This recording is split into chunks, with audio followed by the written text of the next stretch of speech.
السلام علیکم ناظرین.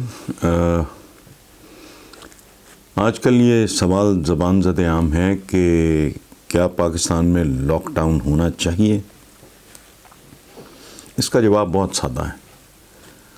ہونا تو چاہیے لیکن ہو نہیں سکتا، چونکہ اس ملک میں اتنی غربت ہے کہ وہ لوگ جنہوں نے سارا دن کنواں کھود کے شام کو پانی پینا ہوتا ہے، جسے ہم دہاڑی دار کہتے ہیں، وہ لوگ کیا کریں گے؟ لاک ڈاؤن ہو جائے گا تو سب کچھ اگر سیز ہو جائے گا تو یہ ایلیمنٹ، یہ طبقہ جو کروڑوں میں ہے، جو خط غربت پہ ہے، پاورٹی لائن پہ ہے، وہ کیا کرے گا؟ اور آج یہ ذلت کی اس معراج پہ، مجبوری کی اس انتہا پہ ہم اس لیے ہیں کہ یہ ملک بہت بری طرح لوٹا گیا ہے، کھایا گیا ہے. اور جو لوگ یہ کہتے ہیں کہ وہ کھاتے تھے تو لگاتے بھی تھے، آج ان کو ڈوب مرنا چاہیے اس سوچ پہ.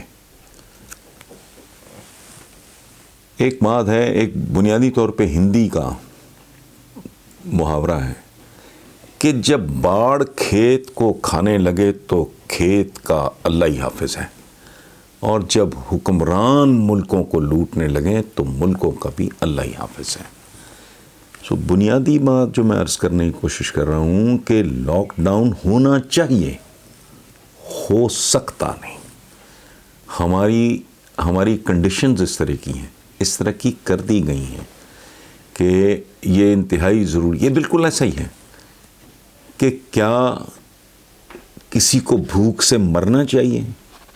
ڈیفینیٹلی نہیں مرنا چاہیے. بھوک سے سسک کے مرنا بہت پینفل ہے، لیکن اگر کسی کے پاس ہے ہی کچھ نہیں، کیا کسی کو صحرا میں پانی کے لیے تڑپ کے پیاس سے دم دے دینا چاہیے؟ نہیں ہونا چاہیے ایسا. لیکن اگر کوئی گھیر جائے، ملک کے حالات پریکٹیکلی اس طرح کے ہیں کہ لاک ڈاؤن ضروری ہونے کے باوجود ممکن نہیں ہے.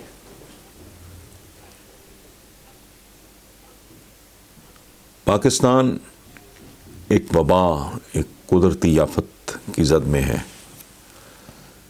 اب میں دوسری بات کرنے والا ہوں. اس میں بلاول بھٹو کا، اب میرے ویورز، میرے دوست احباب سب جانتے ہیں کہ میں پیپلز پارٹی یا بلاول بھٹو اینڈ کمپنی کا قطعاً ایڈمائرر نہیں ہوں.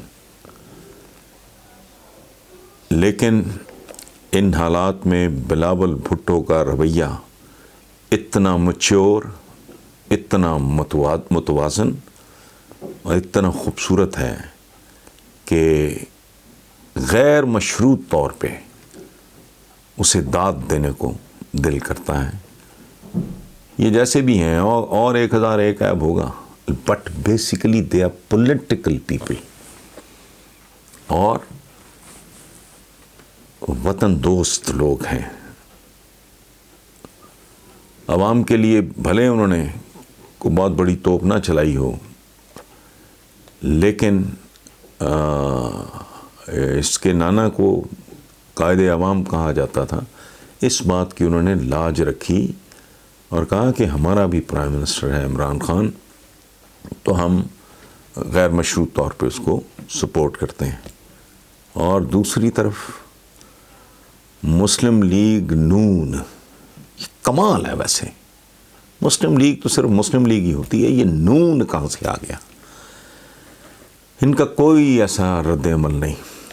ان کی ٹوٹل، ان کا جو ایٹیچیوڈ، جتنا میں نے آبزرو کیا ہے، اگر میں غلطی کر رہا ہوں تو آپ بھی مجھے معاف کر دیں، میرا رب مجھے معاف کرے.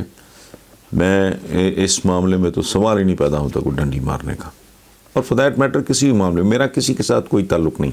میری امیڈیٹ اگر کوئی کمٹمنٹ ہے، میں ان لوگوں میں سے نہیں ہوں جو بڑے دین کے جھنڈے اٹھا کے پھرتے ہیں اور کرتے پتہ نہیں کیا ہیں، اور وہ بڑی حب الوطنی کے، میرا مزاج نہیں ہے. لیکن کوئی کمٹمنٹ میری اگر ہے تو وہ میری ملک بھی کیا، ملک کو پہاڑوں، دریاؤں، سمندروں، جنگلوں، بیابانوں، کھیتوں کھلیانوں کا مجموعہ تو نہیں ہوتا. when you say Pakistan it means Pakistanis. Otherwise تو یہ اللہ پاک کا بنایا ہوا ایک پلانٹ ہے جسے ہم کرۂ ارض کہتے ہیں. انسان نے اس میں لکیریں ڈالی ہیں، یہ پاکستان ہے، یہ ہندوستان ہے، یہ افغانستان ہے، پھر یہ ایران ہے. یہ اس لیے یہ تو اللہ پاک کی تخلیق ہے. سو جب آپ کہتے ہیں بے جان چیزوں کا نام نہیں ہوتا ملک. پاکستان کہنے کا مطلب ہے کہ اگر پاکستان کے ساتھ کوئی کمٹمنٹ ہے تو بھائی اس کا مطلب ہے کہ پاکستانیوں کے ساتھ ہے. سو اس سلسلے میں مسلم لیگ نون نے ایک عجیب قسم کا چہرہ. اچھا، اور اس کی ایک وجہ ہے، یہ بیسیکلی تاجر ہیں. پچھلے دنوں وہ ہوا، سابق ترجمان تھی جو فورن آفس کی، تسنیم ان کا نام ہے. انہوں نے کہا کہ انہوں نے منع کیا ہوا تھا ہم لوگوں کو کہ وہ کلبھوشن وغیرہ اس کے بارے میں، انڈیا کے بارے میں کوئی بات نہیں کرنی، کشمیر کے بارے میں کوئی بات نہیں کرنی ہے. وہ سارا وجہ تو اسٹریٹجی ہوگی. میں خدا نخواستہ کسی کی حب الوطنی پہ تو انگلی اٹھانے والے ہم کون ہوتے ہیں. اسٹریٹجی ہوگی، لیکن اسٹریٹجی ظاہر ہے ایک بہادر آدمی کی اور ایک تاجر آدمی کی اسٹریٹجی میں فرق ہوگا. ایک چھوٹا سا واقعہ مجھے یاد آیا. صلیبی جنگوں کے دوران جب ساری صلیبی قوتیں اکٹھی ہوئیں تو سلطان صلاح الدین ایوبی کے مشیروں نے مشورہ دیا کہ سلطان یہ سب اکٹھے ہو گئے ہیں، یہ وقت ہم ٹال دیتے ہیں، بعد میں پھر کو مناسب موقع دیکھ کے ان کو سارٹ آؤٹ کریں گے. اب چونکہ یہ سب اکٹھے اور یہ روز اس طرح کا اکٹھ ہو نہیں سکتا تو یہ موقع ٹال جاؤ. اب بات بڑی دانش مندی کی تھی بظاہر، اور سلطان صلاح الدین ایوبی نے اسے اپریشیٹ بھی کیا، چونکہ بات میں وزن ہے ڈیفینیٹلی. اچھا ہوا کیا؟ اس نے کہا کہ تم لوگوں کی بات میں بڑا وزن ہے، میں اسے مسترد نہیں کر سکتا، لیکن ایک لاجک میری بھی سن لو کہ یہی تو وقت ہے لڑنے کا. وہ میں اتنے سارے صلیبیوں کو کہاں کہاں ڈھونڈتا پھروں گا. دس از دا ٹائم. یہ اکٹھے ہیں اور ایک ہی دفعہ ٹنٹا مکاؤ. یہ ایک اپروچ کا فرق ہے. سو ہندوستان کے ساتھ لوی ڈوی اور یہ وہ سارا وہ ٹھیک ہے، ایک اسٹریٹجی ہو سکتی ہے وہ، لیکن ظاہر ہے وہ ایک تاجر کی اسٹریٹجی ہے.